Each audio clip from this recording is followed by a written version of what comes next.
হে hello friend, আবার হচ্ছে আমরা অনেক দিন পর ভিডিও বানাচ্ছি। আপনারা হয়তো দেখতে পাচ্ছেন আমাদের স্টুডিও চেঞ্জ এবং অনেক কিছুই কিন্তু চেঞ্জ হয়েছে। এবং যারা আমাদের ফেসবুক পেজে ফলো করেন বা আমাদের সোশ্যালসে ফলো করেন তারা হয়তো অলরেডি জানেন যে আমাদের কিন্তু একটা আইএলটিএস কোর্স লঞ্চ হয়েছে। তো আজকে মেইনলি আমি কথা বলবো না, আজকে মেইনলি আমাদের প্যানেলেরই দুজন তাদের হচ্ছে আইএলটিএস জার্নিটা শেয়ার করবে এবং তারা হচ্ছে আপনাদের কোর্স নিয়ে আরও বিস্তারিত বলবে। হেই সো শাহরিয়ার কিশোরী দিয়া আমরা চলে আসলাম। আমাদের পরিচয় কি বলে ফেলেন স্যার? আমি মুশফিক তামিম এন্ড আমার আইএলটিএস স্কোর ছিল 7.5। এবং আমি হচ্ছে মুক্তাদি রেজা, আমার আইএলটিএস স্কোর ছিল 7। ওকে, সো আমরা আইএলটিএসের প্রত্যেকটা মডিউলে কীভাবে প্রিপারেশন নিয়েছি ফার্স্টে একটু সেটা শেয়ার করি। শুরুতেই যদি বলি রিডিংয়ের কথা, রিডিংয়ের জন্য আমি যেটা করেছি, আমার হাতে আসলে টাইম কম ছিল, যেহেতু আমি কিছুটা এসএটির জন্য প্রিপারেশন নিয়েছি অ্যান্ড দেন আমি আইএলটিএসের প্রিপারেশন নেওয়া শুরু করেছি। যেহেতু টাইম কম ছিল তাই বাসায় নিজেই প্রিপারেশন নিয়েছি। অ্যান্ড আপনারা জানেন যে ক্যামব্রিজের যে বইগুলো সেখানে অনেকগুলো টেস্ট থাকে। আমি বাসায় প্রত্যেকটা টেস্ট নিজেই দেওয়ার চেষ্টা করেছি অ্যান্ড দেন ওইটা দেওয়ার পর নিজে অ্যান্সারগুলো মিলিয়েছি। এখানে রিডিংয়ের প্রত্যেকটা কোয়েশ্চেন টাইপের জন্য কিছু স্ট্র্যাটেজি থাকে, কিছু শর্টকাট টেকনিক থাকে। সো সেগুলো নিয়ে একটু ঘাটাঘাটি করে প্লাস নিজে কিছু স্ট্র্যাটেজি নিজের মতো করে বিল্ড আপ করে আমি চেষ্টা করেছি আমার প্রিপারেশানটা নেওয়ার। আর জাস্ট নিজেই যতটা সম্ভব যত বেশি প্যাসেজ সলভ করা যায় সেটা করার চেষ্টা করেছি। অলরাইট, সো এবারে আমি যদি আমার রিডিং জার্নির কথা বলি, ওর মতো আমার এত তাড়াহুড়া ছিল না। আমি অ্যারাউন্ড 2 মাসের মতো প্রিপারেশনের টাইম পেয়েছিলাম। ওর ক্ষেত্রে যেটা হয়েছে, ও কোনো কোচিংয়ে ছিল না, তবে আমি একটি শর্ট কোর্সে ছিলাম। সো সেটার সুবাদে আমার অনেকগুলো মক টেস্ট দেওয়ার সুবিধা হয়েছে। সো সেই মক টেস্টগুলোর সুযোগে আমি আমার ইম্প্রুভমেন্টটা ভালো মতোই লক্ষ্য করতে পেরেছি। সুতরাং মোট কথা এই যে প্র্যাকটিসের উপর আর কোনো কথা নেই, মূলত প্র্যাকটিসের মাধ্যমে আপনারা আপনাদের ইম্প্রুভমেন্টটা লক্ষ্য করতে পারবেন। এখন আসি আপনারা কীভাবে আপনাদের রিডিংটি ইমপ্রুভ করতে পারেন। আপনারা ফার্স্ট অফ অল প্রত্যেকটা কোয়েশ্চেন টাইপ কীভাবে অ্যাপ্রোচ করতে হয়, কীভাবে অ্যাপ্রোচ করলে আপনারা খুব কম টাইমে সলভ করতে পারবেন সেই জিনিসটা সম্পর্কে কিছু আইডিয়া নিতে পারেন। অ্যান্ড দেন সেই নির্দিষ্ট ওয়েতে বা ওই স্ট্র্যাটেজি অবলম্বন করে আপনারা সলভ করা শুরু করতে পারেন। আসলে রিডিংয়ের ক্ষেত্রে প্র্যাকটিস ছাড়া খুব বেশি করার কিছু নাই। হ্যাঁ, হয়তো রেগুলার রিডিং পড়া বা রেগুলার ইংলিশের সাথে থাকার মাধ্যমে ওভারঅল ইংলিশ ল্যাঙ্গুয়েজটা ইমপ্রুভ করতে পারেন। বাট স্পেসিফিক রিডিং মডিউলে ইমপ্রুভমেন্টের জন্য আপনারা হচ্ছে স্ট্র্যাটেজিগুলো জেনে সেই অনুযায়ী কোয়েশ্চেন অ্যাপ্রোচ করতে পারেন অ্যান্ড রেগুলার প্র্যাকটিস করতে পারেন। আর মূলত রিডিংয়ে 3টি প্যাসেজ থাকে এবং প্যাসেজগুলো সাধারণত একটু বড় হয়ে থাকে। সেই ক্ষেত্রে আপনারা কি অবলম্বন করতে পারেন? Line by line full passage না পড়ে প্যাসেজের যেই মূল কিওয়ার্ডসগুলো সেগুলো স্কিমিং করে যেতে পারে। এবার আসি লিসেনিংয়ের ক্ষেত্রে আমার ক্ষেত্রে সব মডিউলের ব্যাপারটাই সেম ছিল। আমার হাতে সময় কম ছিল, সো বাসায় নিজেই প্র্যাকটিস করতে হয়েছে। বাট লিসেনিংয়ে ইন জেনারেল যে জিনিসটা ম্যাটার করবে যে আপনি ক্যামব্রিজে অডিও ফাইলগুলো কতটা ক্লিয়ারলি শুনতে পাচ্ছেন। লিসেনিংয়ে অডিও ফাইলটাকে ইউজুয়ালি 4টা ভাগে ভাগ করা হয়। সো পার্ট 1 and 2-তে জিনিসটা শোনা অ্যান্ড অ্যান্সার করাটা অনেকটা ইজি হয়। বাট পার্ট 3 and 4-এ অনেক সময় একটু ফাস্ট যায়, যার কারণে হয়তো শুনতে একটু অনেকগুলো ওয়ার্ডস আপনি মিস করতে পারেন। তো পার্ট 3 and 4-এ অ্যাটেনশন ধরে রাখা অ্যান্ড প্রপারলি অ্যান্সার করাটা একটু চ্যালেঞ্জিং হতে পারে। আমি যেটা করেছিলাম যে ক্যামব্রিজের অডিও ফাইল, ইউটিউবে সবগুলো অডিও ফাইল থাকে, সো সেই অডিও ফাইলগুলো নিজেই শুনে কোয়েশ্চেনগুলো অ্যান্সার করার চেষ্টা করেছিলাম। সো এবার আমি যদি আমার লিসেনিং জার্নির কথা বলি, টু বি ভেরি অনেস্ট, লিসেনিংয়ের ক্ষেত্রে তেমন আমি কোনো স্ট্র্যাটেজি ফলো করিনি। আমি মূলত প্র্যাকটিসের উপরেই ছিলাম। লিসেনিংয়ের ক্ষেত্রে আমি চেষ্টা করেছি অন্যান্য জায়গা থেকে যে সকল রিসোর্সেস অ্যাভেলেবল, মুভিজ বলেন, টেড টক্স বলেন, টিভি শোজ বলেন, এনিথিং, আমি চেষ্টা করতাম শুনতে এবং আস্তে আস্তে প্র্যাকটিসের মাধ্যমে সেটাকে একটু স্পিড বাড়িয়ে শুনতাম, যার সুবাদে আমার লিসেনিং স্কিলটা বেড়ে যায়। অ্যান্ড বাই দ্য টাইম আমি ইউটিউব বলেন আর যেখান থেকেই বলেন, আমার কোর্সও ছিল, আমি সেখান থেকে প্র্যাকটিস করতে থাকি এবং যার ফলে আস্তে আস্তে আমি এটাতেও ইমপ্রুভ করতে থাকি। অ্যান্ড লিসেনিংটা আমার কাছে সবচেয়ে বেশি ইজি লাগেছে অন্যান্য আদার মডিউলের তুলনায়। So it's just practice in my opinion. যেমনটা ও বললো, ও লিসেনিং ইমপ্রুভ করার জন্য মুভিজ, টিভি শোজ অ্যান্ড অনেক কিছু দেখেছে। এই কাজগুলো আপনারাও করতে পারেন যদি আপনারা লিসেনিং ইমপ্রুভ করতে চান। এখানে আমার একটা পার্সোনাল ওপিনিয়ন হচ্ছে, আপনারা যদি খুব কম টাইমে একটু ইমপ্রুভমেন্ট চান তাহলে আমি বলবো আপনারা টেড টক, কোনো নিউজ এই জাতীয় বা পডকাস্ট এই জাতীয় জিনিসগুলো একটু বেশি শুনতে পারেন।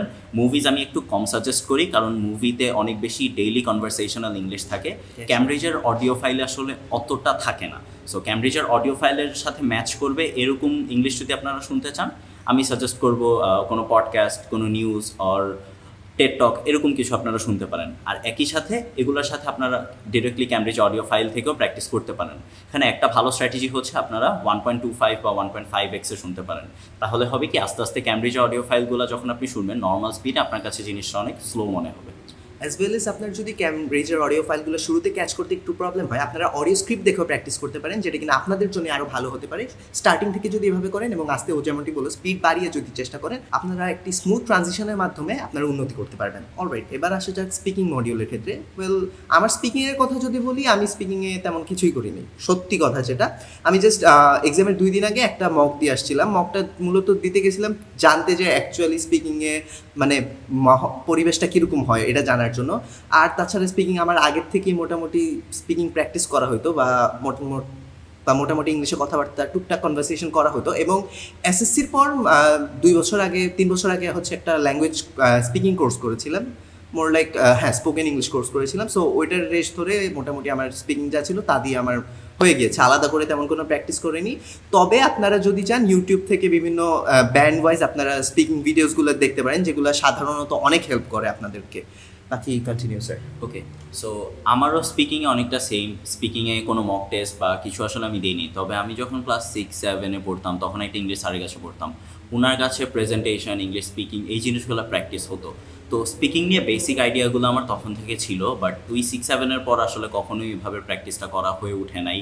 আর যেহেতু কোথাও পড়া হয় নাই বা কোনো টেস্ট দেওয়া হয় নাই, যার কারণে কখনো প্র্যাকটিস আসলে আমি ওইভাবে করি নাই।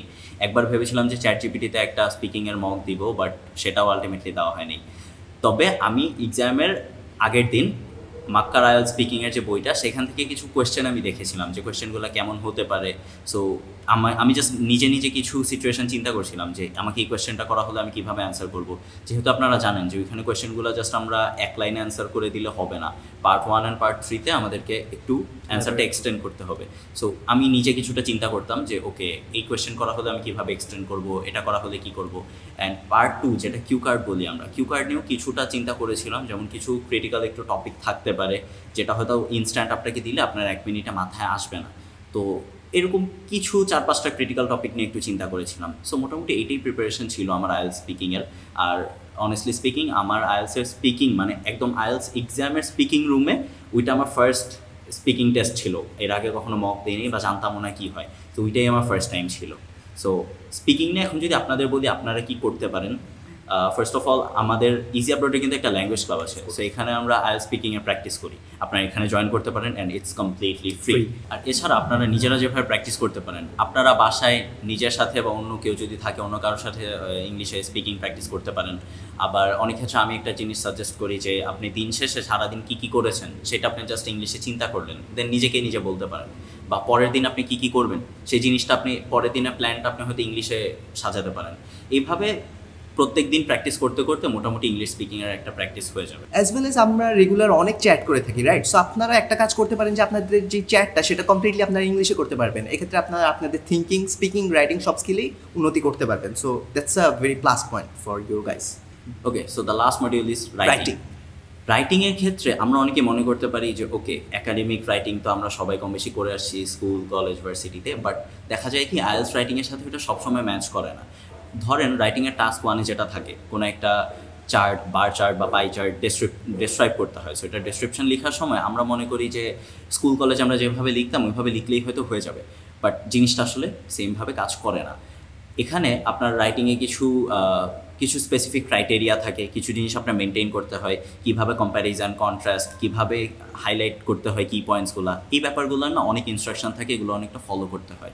সো অ্যান্ড রাইটিং কিন্তু একটু টাফ, কারণ রাইটিংয়ে আইএলটিএসে সবচেয়ে বেশি লো স্কোর দিয়ে থাকে ওরা ইউজুয়ালি। খুব একটা আপনারা দেখবেন যে 7 বা 7.5-এর উপর কিন্তু ব্যান্ড দিতে চায় না। এই জন্য রাইটিংটা আমি বলবো মোটামুটি বাকিগুলোর থেকে একটু টাফ।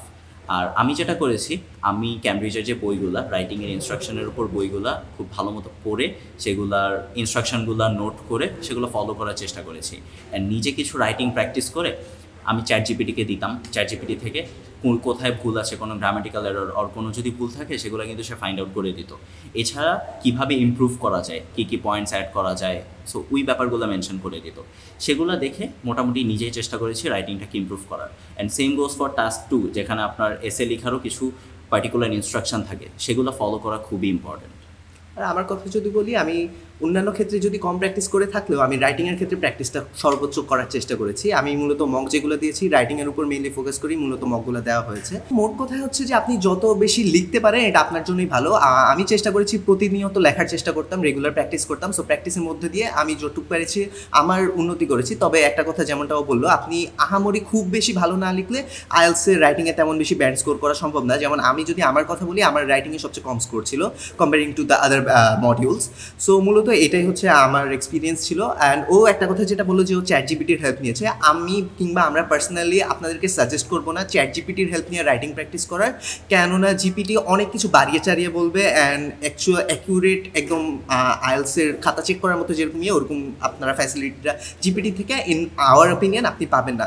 রেদার আপনি কোনো প্রফেশনাল কোনো আইএলসের ইনস্ট্রাক্টর থেকে যদি হেল্প নেন বা যারা এই ফিল্ডে এক্সপিরিয়েন্স তাদের থেকে নিলে 1000 বেস বেটার হবে ইন আওয়ার ওপিনিয়ন। সো এটা মাথায় রাখবেন যে চ্যাট জিপিটির উপর কমপ্লিটলি ডিপেন্ডেন্ট কখনোই হবেন না। অ্যান্ড আমার ক্ষেত্রে যেটা হয়েছে আমি এটাতে অ্যাগ্রি করবো। So, আমার ওই সময় আর কেউ ছিল না বা খুব কম সময় ছিল, মাথায় আসে নেই, যার কারণে চ্যাট জিপিটির হেল্প নিয়েছি। বাট চ্যাট জিপিটি যেটা করে যে আপনার স্কোর ফার্স্ট অফ অল ওরা অনেক সময় কমায় দিবে, তো আপনার মনে হবে যে আমার অন্য কোনো ইনস্ট্রাক্টর তো আমাকে আরও বেশি দিচ্ছে, চ্যাট জিপিটি কেন কম দিচ্ছে, এখানে একটা কনফিউশন ক্রিয়েট হবে। সো ওরা ইউজুয়ালি মানে চ্যাট জিপিটি ইউজুয়ালি কমই দিয়ে থাকে। আবার একই সাথে দেখা যাবে অনেক ভুল বা অনেক কিছু ধরবে যেটা আসলে অ্যাকচুয়ালি কাউন্ট করা হয় না বা কিছুটা এদিক সেদিক হয়। Chat GPT and actual IELTS সবসময় যে সিমিলার হবে জিনিসটা এরকম না। তো আমরা প্রেফার করবো যে আপনি কোনো এক্সপেরিয়েন্সড অর প্রফেশনাল কারো থেকে যদি এই জায়গাটাতে গাইডলাইন নিতে পারেন, যেহেতু রাইটিং খুব tough and sensitive complicated. So chat GPT avoid করাটাই বেটার। ইন কেস আপনার হাতে অন্য কোনো অপশান নাই বা জাস্ট এক্সামের 1-2 দিন আছে, তখন হয়তো কিছুটা হেল্প নিতে পারেন, আদারওয়াইজ খুব বেশি দরকার নেই। So that was overall our experience. আমাদের এক্সপিরিয়েন্সে আমরা অনেক কিছুই শর্টে বলেছি, অনেক কিছু আরও বলার ছিল, কিন্তু ভিডিও অলরেডি অনেক লং হয়ে গিয়েছে। আপনারা আমাদের এক্সপিরিয়েন্স সহ আপনাদের আরও কী করা উচিত, আমরা ইচ মডিউলে আরও অনেক কিছু বলার ছিল, সেগুলো যদি আরও বিস্তারিত জানতে চান প্লিজ ফলো আওয়ার কোর্স। আপনি ওখানে একদম বিস্তারিতভাবে সব কিছু জেনে যেতে পারবেন। So with that note, this is us signing off today. Thanks for watching.